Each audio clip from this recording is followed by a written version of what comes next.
Hi, everybody. Recruiting Animal here on August 4th, 2021.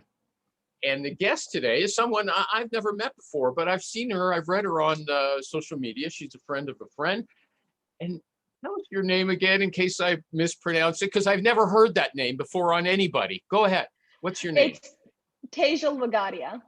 Tejal. Tejal. Okay. Yeah. Okay. Do you have okay. And you also, so she's a recruiter, a tech recruiter. Am I right about that? Yes. Okay. Yes. And a sourcer. She likes sourcing. We'll get into that. Okay. And she's got a side business. She's also going to school working on her master's degree. And she has a side business advising people, writing resumes and doing career coaching. And the website for that is Coffee and Tejal, Tejal, right? Am I right about that? Coffee and, how do you say your name again? So here's the easiest way I can explain this. It's Tejal like hazel. Tejal like hazel. Okay. Coffee and Tejal, Tejal.com.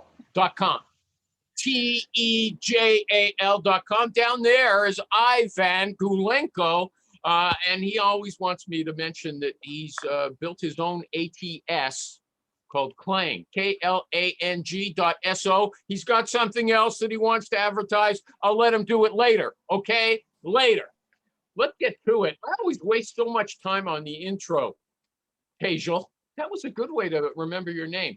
You gave a talk with Amy, I think, on imposter syndrome. So now that you're here with us, let's start off with that. Are you an imposter? Why do you suffer from imposter syndrome? You know, it is because, like you said, like I have a side business, I have a full-time job, I have a master's degree, and sometimes I'm like, I'm just skating by. Like, I don't deserve to have a 4.0. I don't deserve to have this job at AWS. I don't deserve to have a side business that where people like pay me money to review their resume. And it's been a long time coming in the sense that you're just blabbing, okay? Get to the point. What's your imposter syndrome? I'll tell you my imposter syndrome. Okay.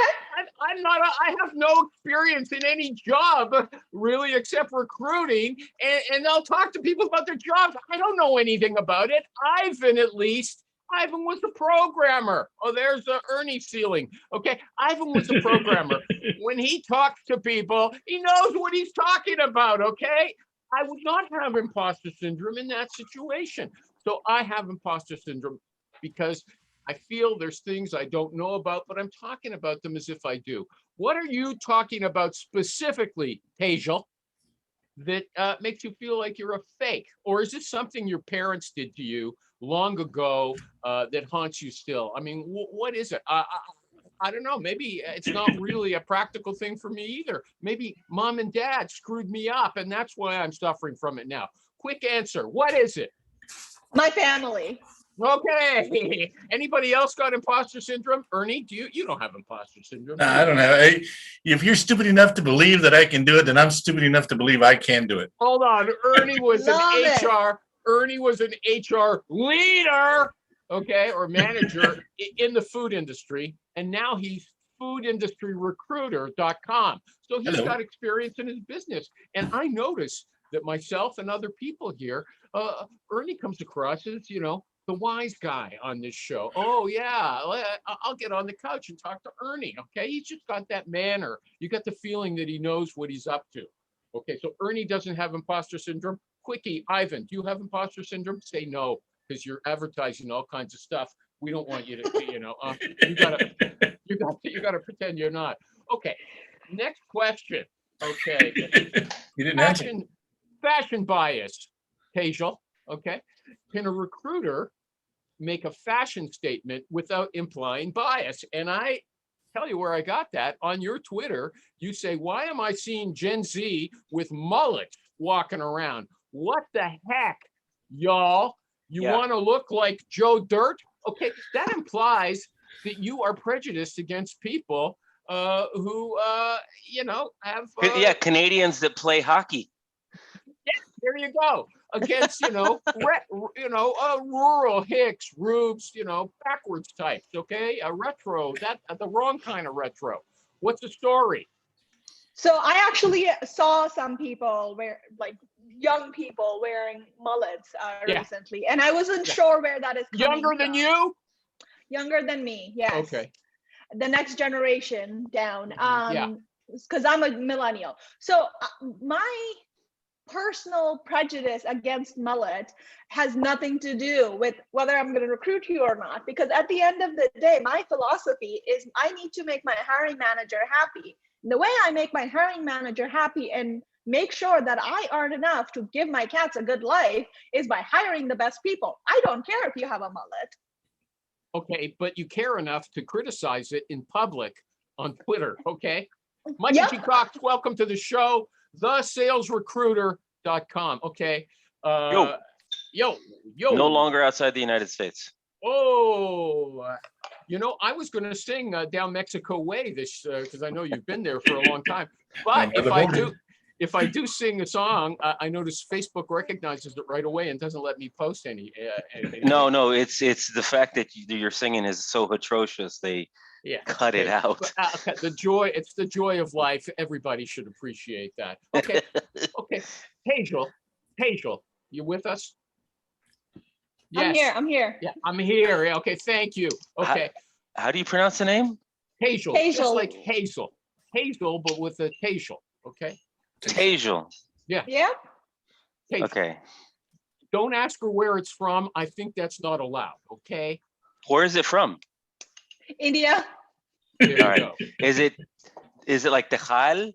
Or because that's the way I would say. He was hoping you were Mexican. Okay, let's. That's the way Ernie and I would say it. Yeah, that's true. Tejal. Yeah. Okay. A lot of people do say Tejal. A lot of people say Tejal, and I'm like, no, it's the wrong kind of brown. She's in Arizona. No wonder. Yeah. Okay. Oh, okay. Move on. Okay. Let's move on, please. Okay. Yes. Here, Tejal. Okay. Here's what Tejal said. I was on a Zoom interview today, and the candidate spoke for 13 minutes straight without letting me get a word in edgewise. Blame the candidate. That's your fault. I won't let you talk for 13 minutes on this show because I know it's wrong. Okay? Go ahead. Why did you let the candidate do that? Because I'm terrible at interrupting people. But it was wrong on your part. She should. Okay, Michael G. Cox, what should she have done? 13 minutes. At what point should she have said something? 2 minutes.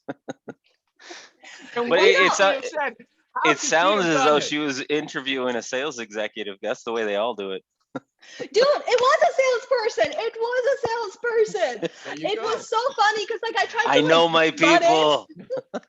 I kept trying to butt in, and they kept just going. They just didn't listen. It's like I'm like wouldn't listen and kept going. And after 13 minutes, I think they ran out of breath. And I'm like, hi.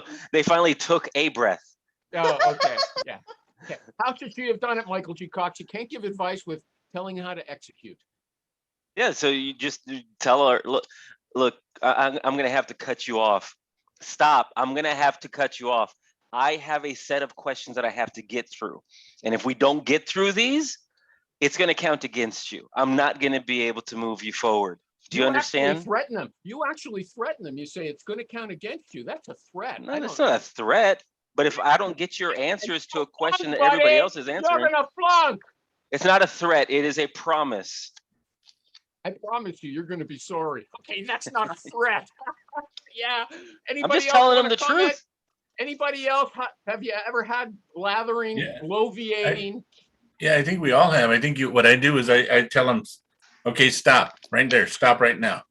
And then I'll say, you're talking too much. Okay. I ask you a question. You got to keep it short. If you don't keep it short, I know the hiring manager and he's going to dismiss you. So no, the question is, do you want the job or not?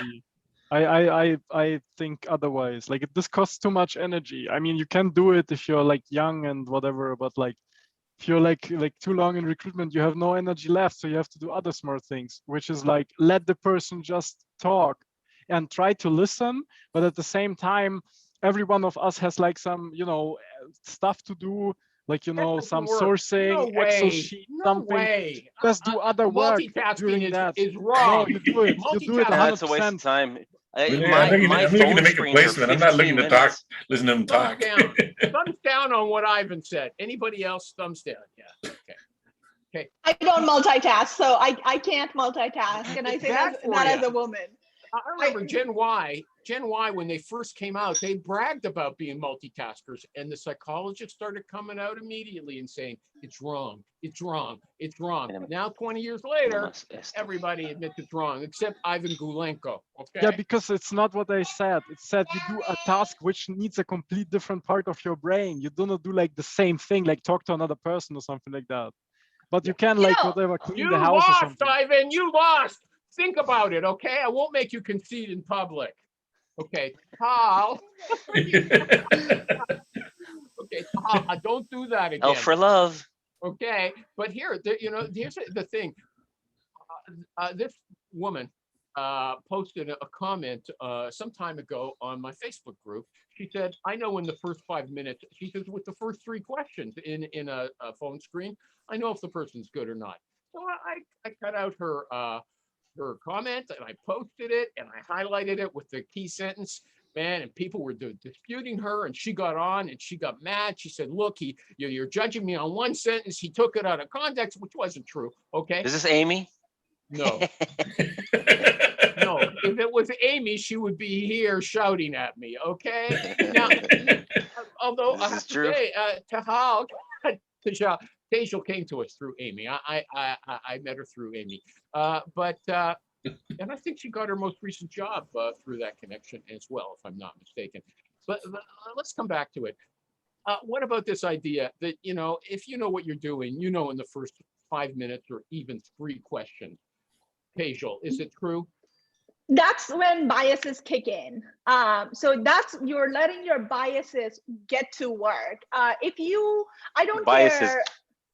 Yeah. Sorry, go ahead. I don't care how long you've been recruiting. I know people with 30 years of recruiting experience that still question themselves. If you don't question yourself, that means you're so sure. You're so sure in your life that you don't need to learn anything more. And when you stop learning, you stop growing. So no, there are times when I'm like, you know what? No. Thought I asked a different question. Michael G. Cox, go ahead. I think she's over there. I agree with her. No, Tejal, I agree with her. Here's the thing. Here's why that woman was that bias, it's what most of us humans call gut. Go with your gut. No, that's bias. All that gut feel thing, it's biased. That's not what the woman, Steph, her name was Steph, that's not what she said. She's got 3 questions. No, that's what I said. Okay, and we're not talking about, you see the person's got a mullet, okay, and Tejal says, oh, forget it. So she got down on him. Yeah, it's not that. You got 3 questions about the job. And after those 3 questions, this person, they're fluffing around. They don't really know it. Okay. Who was Ernie? Were you trying to talk? Did somebody else want to talk? Go ahead. No, I don't want to say something. I'm fine. Okay. So I don't see. It's different when it's questions about the job versus it's just 3 questions. What do you think? I think that's a about clarification. Where you grew up? I don't know. We know so many bad recruiters. Come on. Like, we know so many bad recruiters. We can't make that. I'm moving on. We can't make that. If you are going to call me out on my prejudice, I'm going to call you out here. I don't mind people with mullets. I wish I could still have one. Okay. I'm going to call you out on that lovely hat. Yeah.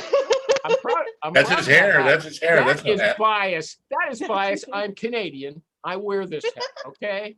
Okay. Everybody does, right?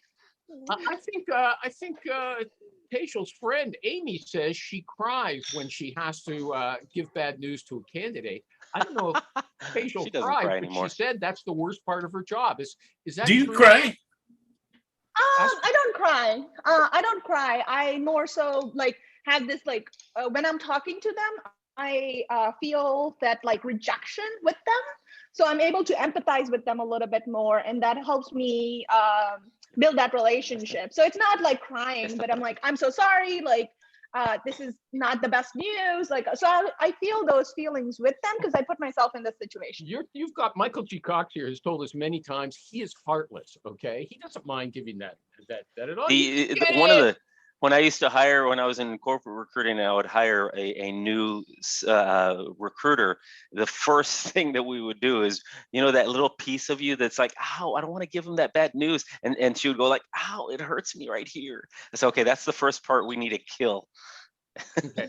No, give Tejal, or Tejal, sorry, and all of the multitude of listeners around the world, Michael G. Cox, teach them a lesson. What should they say, and what should they be thinking so that they don't feel guilty, they don't feel like crying. I do cry as well, but not when I do that. Okay, I have many other. I cry when the check clears. I got many reasons. Yes. Here's the joy. Here's the joy. Okay, but now tell Tejal, you've been around a little longer. Tell her how she should handle that in a way where she doesn't feel so bad. So I have this series of statements that I use that shuts the door, and it focuses in on a very proper reason. Now, if you don't have a good reason for denying an individual or removing them from contention, then that problem is on you or on your organization. So you have your good reason. You basically say, Tejal, based on yada yada reason, you were not selected for next steps in this process. During the interview process, which is now over, so it's done, you failed to demonstrate a level of expertise that would have ranked you above all others in this one thing. You got to fill in that blank. Based on that, we can't move forward. And then if they say, but I do have that, I don't doubt that. And actually, you can even say, maybe I even saw that. But during the interview process, which is now over, you failed to demonstrate a level of expertise that would have ranked them above all others. And you just keep saying that over and over during the interview process. And so you're focused on a very key thing. And you're not talking about them. You're just talking about the fact that during the interview process, they failed to demonstrate. Yeah, I'm not saying that you I ain't got disagree it. with you. Okay, I'm not Tejal. Mike, I'm not going to let you go on for 13 minutes. Michael, Wait a second. are you doing that? Are you doing that during as a corporate recruiter or as an agency recruiter? Both. Okay. But here's the thing: don't give them a hook to grab up. She goes fishing. She thinks she's nice. She catches the fish and throws them back, and then I thank them. As I'm throwing them back, they appreciate that. Yeah, I thank them as baby. I'm What a eating nice them. girl you are. Okay. Here's the thing. Okay, once you give them that hook to say you failed at this, okay, then they've got something to argue with you with. No, Yes. all through the years, don't be honest. Don't give them information. You struck out. I don't know why. Okay. I don't know, unless there's something just so clear that only a mental case could debate with you about it. Okay, yeah, you could see. We talked about it before. You were a bit weak in this area. Yeah, but it was worth interviewing anyway. But it just didn't go through. Ernie, are you trying to talk to? You wanted to talk. I'm listening to you. I'm agreeing with you. Ernie I didn't agree with me, think you need to just tell them, hey, the company decided to pass on you. They were better qualified candidates. Or we're still looking, but you didn't meet what they were looking for. Sorry. Okay. I'll call you if there's anything else. That's what I say. But I don't get all teary-eyed and stuff, and I don't cry, and I don't. I didn't say I cried. I just said I feel bad for them. I feel with you. No, I don't feel with you. Maybe that is a biological gender-based issue. No, that's not. That's her. She's nice. Okay. Too nice. No. I feel really bad sometimes. I thank the fishies. I say thank you, fishies, every time, and put that back in. Okay. Ivan is animal. busy. Hold on, wait a sec. Ivan's making a face. Ivan's making a face. Look at him. Yeah. Go ahead, Mike, and then Ivan. Mike. Okay, so I have a candidate that over in San Antonio. I I submitted him for a great opportunity that he was qualified for. Individual contributor wasn't selected. Sales manager position that he was highly qualified for wasn't selected. So now we're working on a third highly qualified for that position. And it feels bad. I call him up. Hey, man, you weren't selected. And in that second situation, I wasn't given a proper reason. And I tell him, John, you weren't selected. And at this point, I don't know why. I'm still talking to the organization. I'm going to keep asking them. And if they tell me, I'll share that information with you. But don't hold your breath. Okay, you contradicted what you said before. You just said you feel bad. Okay, Ivan. Ivan, do you want to say something? I just have no clue about this topic because it confuses me too much. Like some people say, yeah, they want to hear the reason. Some people said literally, if the company rejects me, I prefer that you do not tell me this because it makes me feel bad. Wow. No, I am. That's a good reason. Yeah, why be discouraged? Yeah, but then you some never people know. can't handle the truth. Yeah, but then you never know whether you have been forgotten, like literally your PDF CV lost in the ATS, or if there was a rejection. Yeah, but yeah, right. You The know, lost in the I ATS. actually Go ahead. Yeah, that's one of your no, topics. Lost in the ATS. yeah. Go ahead. So two things there. I always let them know, regardless of how they react. I've had candidates like Give us when an I call example. them, I'm like, hey, Give us an example. getting there. So I called this candidate. They didn't get past the More phone light. screen. Is it dark in your room or something like that? I can get don't more worry light. about it. Way It's to too focus late on the now. point there, Animal. Too late now. Go ahead. Go ahead. So I called this candidate after a hiring manager phone screen. The hiring manager didn't like them. They didn't have this skill set and the qualification. So I called them and I said, hey, we're going to move forward with other candidates. You didn't have the experience that they were looking for, yada, yada, yada. Candidate literally on the other end said, and you needed to call me to say that? I'm like, thank you. Like, thank you. Wish you good luck. And I just hung up. I'm like, what? Like that happens. But like that one person out of the 10 people or 100 people, whatever it is, does not mean that I don't give the other 9 or 99 people that call. I think that if they've taken the time to talk to you, you have an obligation to get back to them whether they want to or not. I think you're right. You call them and tell them, hey, this is what happened. Let's bring closure to it, and then you move on. Yeah. Does anybody tell them in advance, look, if you strike out, I might know why, I might not. Don't be surprised whichever way it goes. Does anybody try to handle that in advance? Nobody that I know of. Well, No, because you want to be positive. yeah, and also Maybe it's good not to be too positive, okay? Manage their expectations. You're an all messed up candidate, man. I don't know if I'm going to submit you, and I don't know if you're going to get the job. It don't look too good right now. why are you submitting? Yeah, that's one thing I would never say is Makes me feel you know good. you weren't selected because you don't have the experience that they're looking for or anything like that, because then the question becomes, why did you submit me? So I usually don't ever say that. Tom Well, if Tuna, there is no one reason, of the friends. if there's no Tom Tuna, one of the friends of the show, he said, if you're not sure, put them forward. Don't rule people out if it's iffy. Michael G. Cox is saying, don't do that, right? Because they're going to challenge you. Why did you put me forward? I would say, look, there was a chance. Why not? When in doubt, Okay. submit. Yeah, that's it. That's what he said. That's what he said. Ernie, back to you. What did you want to say? No, everyone's going to speak. Is he there? Who? Ivan. Ivan. That's all right. Yes, he's quiet. He's quiet. He's European, okay? No, He's not I like- just wanted not like like us. this do not transfer like the bad experience with one person like to the others. I think that's probably the hardest thing to master in recruitment. So you have one bad experience and then the other 1,000 people should not suffer for it. I think this is like very, very hard to actually execute. Okay. Let's do some advertising. Tejal, sorry. Tejal, Tejal. you're making a good impression. I think you fit into the show well. You're rolling with the punches. Okay? She'll never be back, dude. Never. Should be back. Yes, she won't. Yes, she won't. Okay. So she's got a website called Coffee and Tejal. Tejal.com. That's where she's her side hustle, a term I don't like. Okay. I'm a dinosaur. Okay. That's, she'll give you advice on your resume and career coach you, and she'll feel like an imposter while doing it, but it doesn't mean you won't get good results. Although she says on Twitter, don't ask me for a guarantee. Isn't that what you say?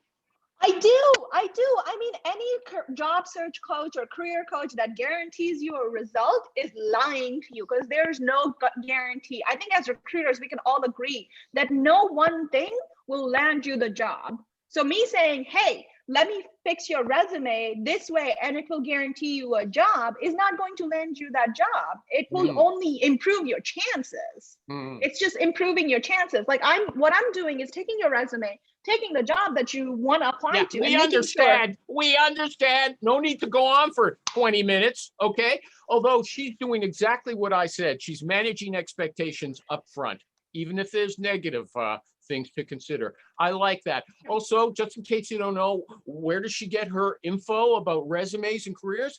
She's a recruiter with a really big company, and she was recruited by a super recruiter, okay, who often comes on this show just to spout, okay? So there you go. She knows what she's talking about.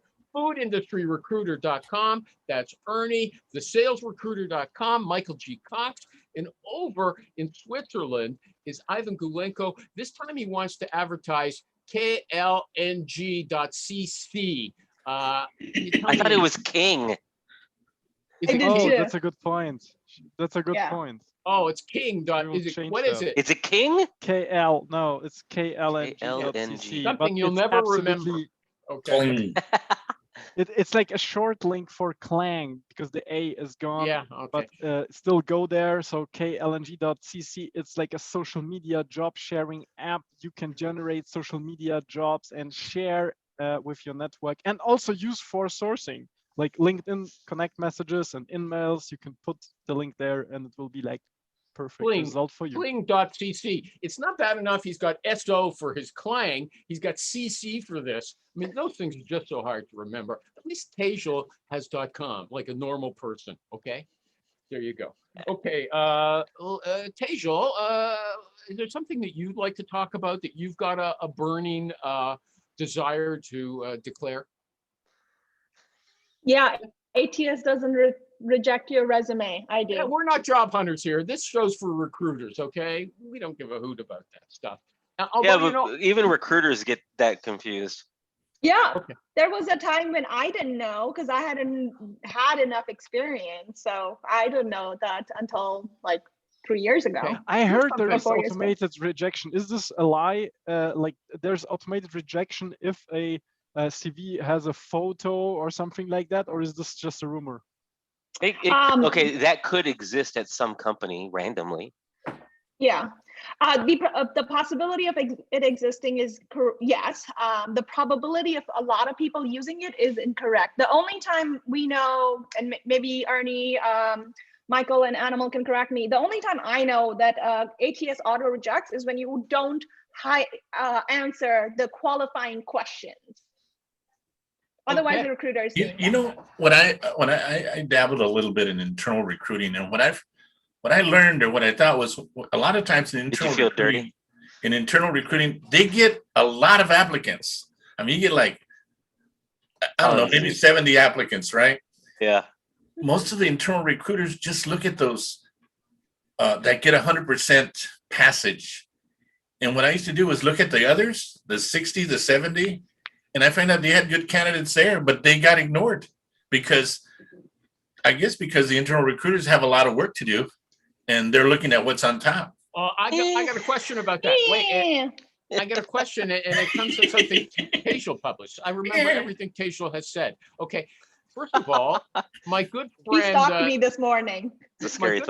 My good friend Thomas Shomero Premuzic, who's been on the show a couple of times, he says that men tend to be arrogant, overconfident. They think they can do much more they can do. I mean, I don't know if he's just looking for girlfriends or what, but he writes books about this stuff. I think that was a self-analysis. Yeah. Anyway, yeah. So he says, but women are more modest, and everybody says self-effacing, and it's said over and over again. men will only apply for jobs. Men will claim they have 100%.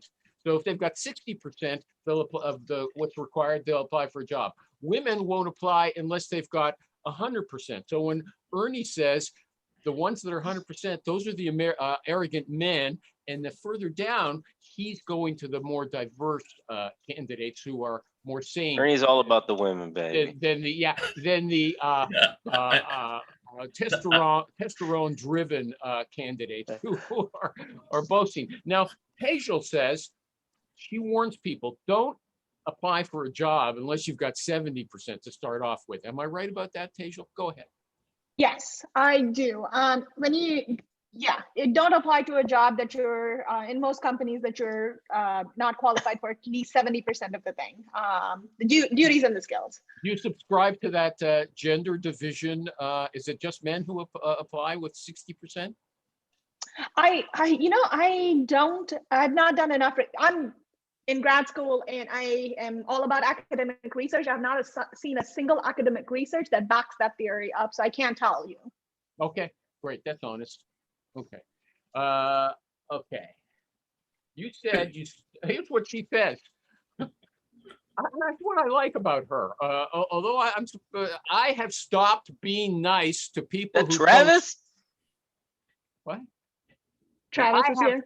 Here's what she says. I have stopped being nice to people who post BS statistics and mislead job seekers. Do you have any examples? You just threw that out, smearing everybody. Who are you talking about? I'm not going to tell you who I'm talking about. I'm going to tell you. Tell us in the chat. What do they say that bugs you so much? Okay. Oh no, I remember this. A few weeks ago or a month ago, this whole thing went around again where they said 70% of jobs are never posted online. And I'm like, what? Like, stupid. Seriously, a job coach said 70% of jobs are usually never posted they say 90%. Online. There's was a that hidden Liz? Job market. Is a title, hidden job market. 90%. Was that Liz jobs, Ryan? Oh, I blocked her a long time ago. I blocked her a long time ago. Yeah, I don't see any of her stuff anymore. Okay. No. Or she might have blocked me. I kept posting comments on her and calling her out. Okay. But yeah, well, that's what you get for sharing the truth. But that was the instant. I don't remember the person's name, but we did research on it, and it came out that the person that originally posted it back in 2011 or whatever it was made this up. Yeah. Just made this up. Okay. Moving on. You are a proud job hopper. I wear the title job hopper like an honor. You know what they call that? They call it playing into your weakness. Okay. Here's what you say. Every job that I no longer work at lost a good employee. So it really wasn't my failure.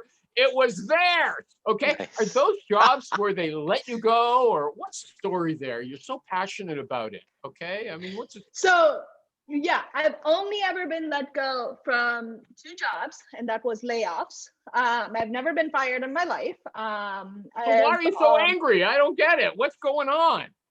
Because people look at my job history. Like people, when I post on LinkedIn, and they'll come at my job history. It's like, what do you know? You only stay at most places for a year, and I'm like, what difference does that make? I mean, if you think about it, companies let people go 90, 60, 60, 90, 100. Does anybody think it makes a difference if you only stay at a job for a year?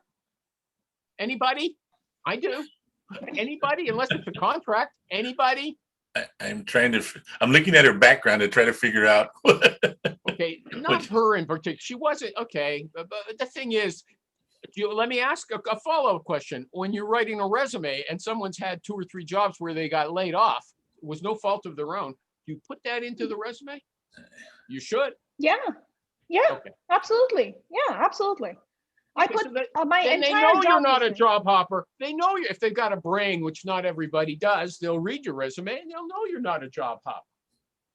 Yeah. But the presumption, the prejudice comes from like looking at the job and saying, or looking at my LinkedIn profile and saying, oh, she's a job hopper. Okay. Anybody else want to talk about that? Okay. Well, people do say that, they will say it, and the question then becomes, can you answer why you left each job? And if you No, have a good reason, no, she's worried that they'll rule they won't even consider her because they see that. then in your resume or whatever, you add the But reason she's not a why I job left. hopper, though. I wouldn't categorize her as a job hopper. I'm checking out your LinkedIn profile right Yeah, now. well, 1 year, 2 years, 2 years. Yeah, you know, it's a job hopping kind of way. You know, it's there. Well, It's see, there. see, It's so there. that's another thing is, you know, tomato, tomato. I'm saying 1 to 2 years per job to me seems a whole lot more stable than But- many but- that I It's, see. it's I would also, al- I think it's also, it's a generational difference. So I Yeah, actually exactly. read, yeah, Ernie, you I old. actually read, no, I actually read a BLS report that said younger people, millennials and later on, only stay at jobs for like 18 to 36 months. Yeah, because they don't have the versus- work. They don't have the work ethic. That's why. No, no, but I think you're absolutely, No toxicity. no, but you're absolutely right. You're in that category that there's a lot of changing going on, and a lot of the stuff you're doing, a lot of the jobs you have, they're the type that can be argued that they're making a lot of changes all the time, and so are you. You're getting better opportunities. You're moving up. Okay. And that's the argument. Moving on. How early? You know, I was surprised. I posted this morning, and it got a ton of replies. How early, Tejal, can a recruiter call on a recruiting call in the morning? How Jesus early? Christ. Jesus Uh, Christ, no- is he no- on your list? Yeah. Yeah. Jesus, he's on my list because Well, no, I'm not it's- calling for these guys, anybody. it's Jesus Christ. Yeah, go ahead. I I better don't watch call anybody myself. before 8 a.m. I don't call anybody before 8 a.m. unless they've specifically requested an earlier call. Mhm. Otherwise, No, You're not this is getting the a call first from call. me. This is first contact. They don't know you, okay? You found them on 8 a.m. LinkedIn or something. 8 8 a.m. a.m. is the earliest I'm calling. Ernie, 'cause, people have earliest- lives. Well, it just Ernie? depends. It depends on the job they're doing. Like if there's sanitation workers working at night, and that's what you're looking for, you got to adjust your hours. Are you as to when to- you're recruiting sanitation workers? Yeah, you got sanitation managers. They pay pretty well. Oh, They're- okay, managers. Yeah, I forgot. Of course. Okay. Yeah, but you know, but I mean, you adjust accordingly. But on a regular basis, I would say 8:30. You try to call them. You know, give them time to have a cup It of also coffee. depends on what time you wake up in the morning. But you know, another thing you do is you call them anytime. And I've called them like at 9 o'clock at night, and they go, "Oh, I'm sorry, I didn't realize you were in a different time zone." And you know what? Can we set up a time to talk? And really, what I want them to do is talk right there and then. And they go, "Oh no, we're on the phone now. Let's talk." And you talk to them. Uh-huh. Okay. But Okay. you call them anytime you want. They'll tell you when they don't want to talk to So you. 8:30, but anytime. Michael G, you want to comment on this? You just said when you wake up yourself, 10 o'clock a.m. something like that. Yeah. I'm on vacation, man.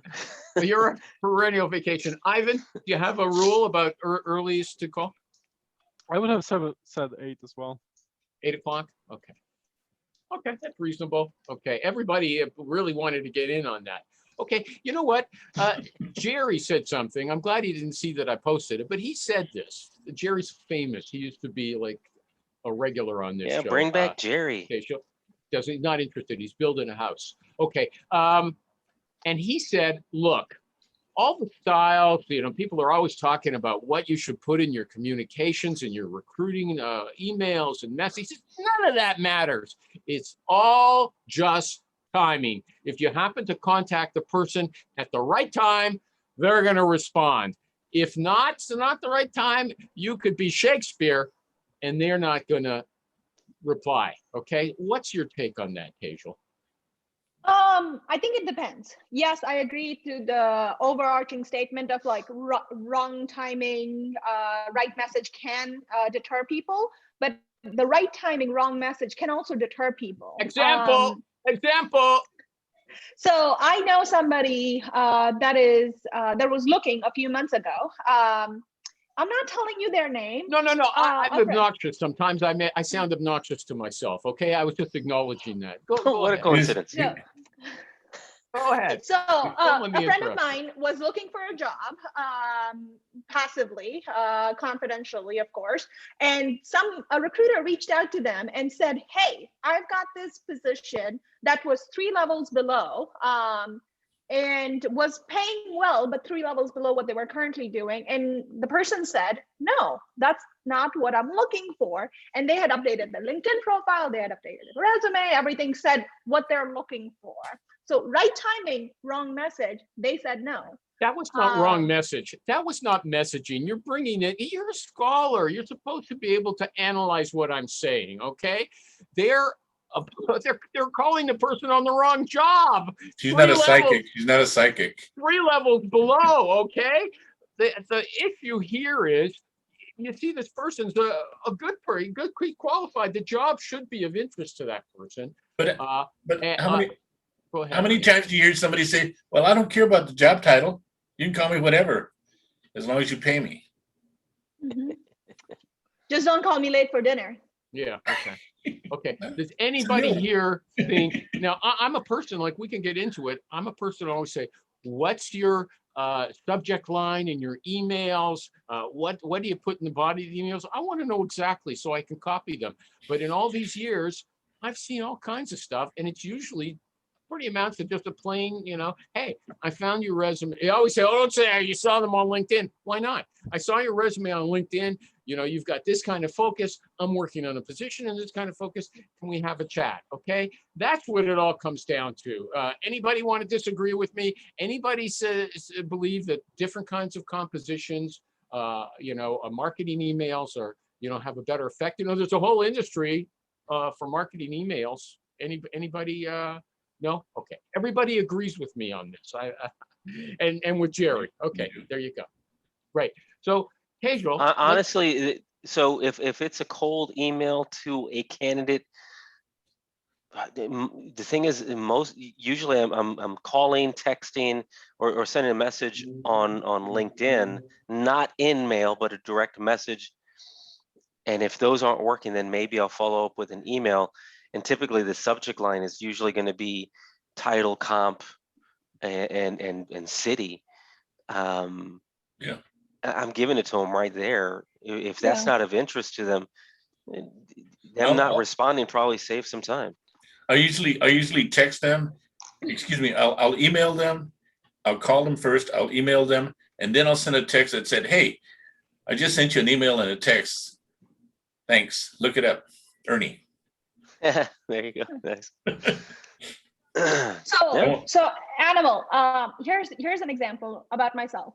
I am not currently looking for a job, right? Wrong timing. But I still take calls from recruiters in case I know somebody else. And I know a few recruiters that are looking and a few other people that are looking. So I always take the call. But this morning I got a message from some recruiter saying they have a position with a client. That's all they told me. That's all they told me. They didn't tell me that whether it was remote or whether it was in Arizona. They didn't tell me the title. They didn't tell me what the compensation. Nothing. No job description. Nothing. 2 sentences, and I said no, thank you, because I don't know anything about the job. Good example. Hey, come on, everybody. That's a winner. He's much more interested in hearing about things that fail. So well done. It was well done. Okay. Ivan, I just want you to remind you that if you have something to say, don't worry about us blabbing. You can butt in, okay? He's listening to music. He's multitasking. Ivan, if you're awake, blink. I have a guilty. I always feel responsible for everybody. Okay. Okay. So here's the thing, Tejal. What's your first method of contact? Phone, email. What's the story with you? Somebody that I've never contacted. Yes. Somebody that I've never contacted before. And they didn't send you a resume either, so you don't have anything. You like sourcing. Go ahead. You found them. In-mail. Why? Because I have typically a 40 to 50% response rate. Typically. Okay. Now, so that's pretty decent. That's to individuals that you're not connected to, right? Correct. Yes. When you refer to email, that's what you're talking about. In-mail. Yeah. So people have never contacted. Why not email? Because you don't want to be bothered finding their email? Is that? So my job is to reach out to appropriate candidates. So here's the thing about sourcing recruiters. If you're a recruiter, I kind of knew that. Go. What is this new tactic? Connected send with a- individuals that are I good send for a letter. jobs? Hold up. You know, I'm sending them a box of donut with my job description at their home email address. Or the other thing. So the reason why I do InMail is because most people have a LinkedIn account. Most people are getting these messages in their email anyways. So regardless if I send them an email or an InMail, they're still getting the message in their inbox. And then they might go in and look at and click on the link and all of that. They're still going to do the same thing. They're What's going to click the what's in message. the subject line? Subject line. What's in your subject line? Ernie, I'll Title, get to you. city. Title, Title, city. City. And whether it's remote or not. and in the body. And in the body, I say, hey, I found your resume on LinkedIn. I found your profile. Here's what I like about your profile. I'm looking for this job. Here's the job description. Do you have time to chat? Are you interested? Money, no money. No money talk. No money. No money No talk. money talk. Okay, so it's a nice short message. And if it's remote, why would you put the city in? Some people like to know where city the team is in. Okay. Okay, I have follow-up Let me questions. ask a but question. Let me ask a Ernie, go question ahead. related Yeah. to that. Go Go, ahead. go, How follow-up often do you questions. think people are on LinkedIn? You know, we go on it every day. Well, she means they get Yeah. forwarded that No, to their no, no, email. No, that's what, but that's what I'm asking is like, how often does a person go to their message that's not normally in recruiting or sales? What do you think? I don't know the answer to that. Almost never. They Almost don't never. go, There's- people are not on LinkedIn unless they absolutely need to be, unless their job depends on it or they're looking for a job. That's when people use LinkedIn. It's not like Facebook where we're there all day, every day, right? So I think it's still, the way it's set up is it still goes in your inbox. So regardless of whether I email you or I InMail you, it's still going in your mailbox, email mailbox. Mhm. Okay, Ernie, that was a fascinating interjection. Okay, so Thank you you. don't get anything. You don't get anything back on your first InMail. When do you send a second, or do you send a second? I do. Before, Oh, go ahead, Michael. so just I don't know if you, Accuse him of man butting in. Your friend Amy would destroy this guy. Okay, go ahead, no, Mike. she wouldn't. No, because your question should have been, Oh. are you sending that InMail? Is that a standalone, or because like if I use InMail, it's like last resort because nobody reads that crap. As soon as you receive an InMail, you see that it's an InMail, and your assumption is this person is using a recruiter account or sales nav account, and we're not connected. So I think response rates are really low. But if I send a message through LinkedIn, it's in conjunction with a text message, really two text messages, and an email, and they are each referring to each other. And then when I call and leave a voice message, because nobody answers their phone, I'll mention, hey, I just sent you a text message and I sent you a LinkedIn message and here's what's going on. So I'm curious, is it like are you doing send an InMail, wait a few days, follow up, or do something else? Or are you doing all at the same time, like hitting them in 3 different platforms? So when I was an agency recruiter, I would hit them up all at the same time, like back to back to back.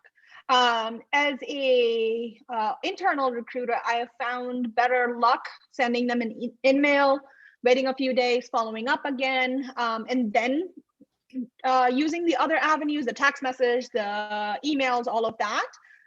That's my personal experience. What's That's in your what I've found follow-up? success. What's in your What's in her follow-up?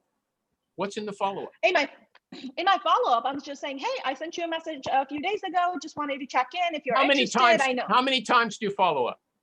10? 3 times. That's it, max? Max 3 times. Because if they're not responding to me within the 3 times within like a week, 2-week period, they're not interested. I just At want to that point out point, to I'm being a everybody, pest. there's 2 different philosophies like that. This is a more normal one, but there are go-getters like David Perry, and they never stop, okay? He brags that he called somebody 80 times. He left 80 voicemails. Okay? Rich Rosen says the same thing. Okay, yeah. Rich, he says, is there any maximum number of calls? He says, the more times they hear my name, the better. Okay, million dollar bid. Go ahead. And I say the more time I hear your name is the more time I'm gonna block your number. Okay. Because like it's just not like if you contact me more than 3 to 5 times, like your number is going to be blocked. Yeah. Okay. At least he said so. Okay. What did you say? Sorry, you were cutting out.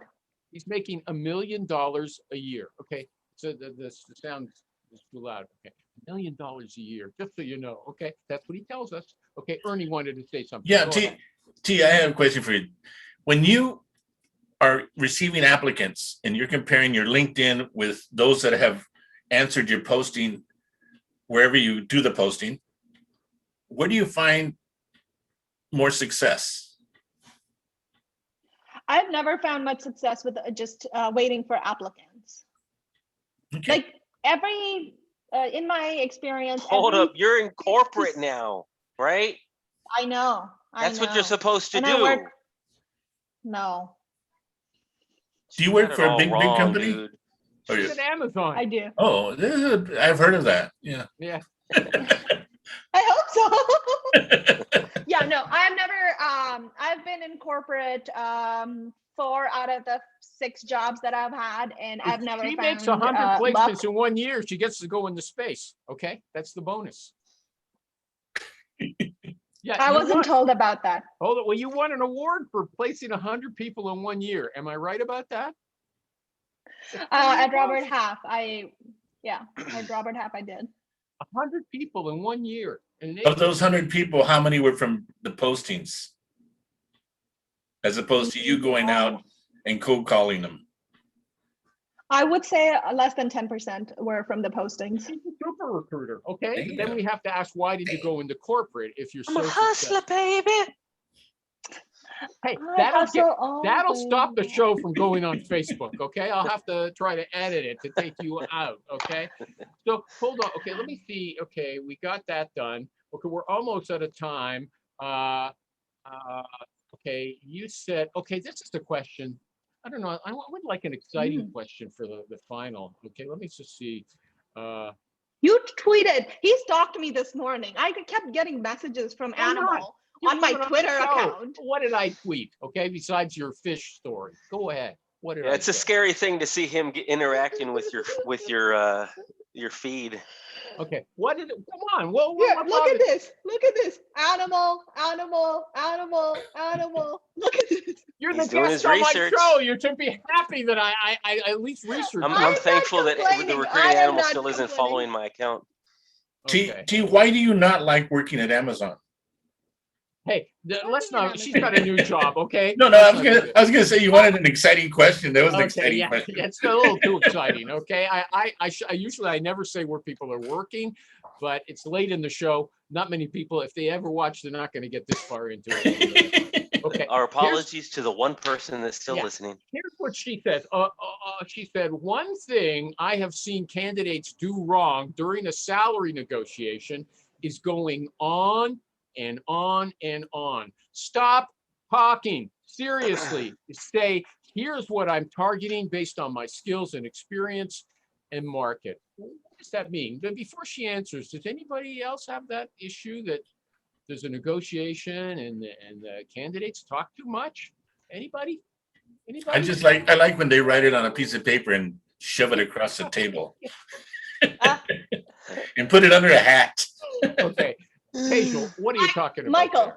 Michael, again, Yo. salesperson kept going. Like, so this one candidate was like, we offered her like at the high end of our budget.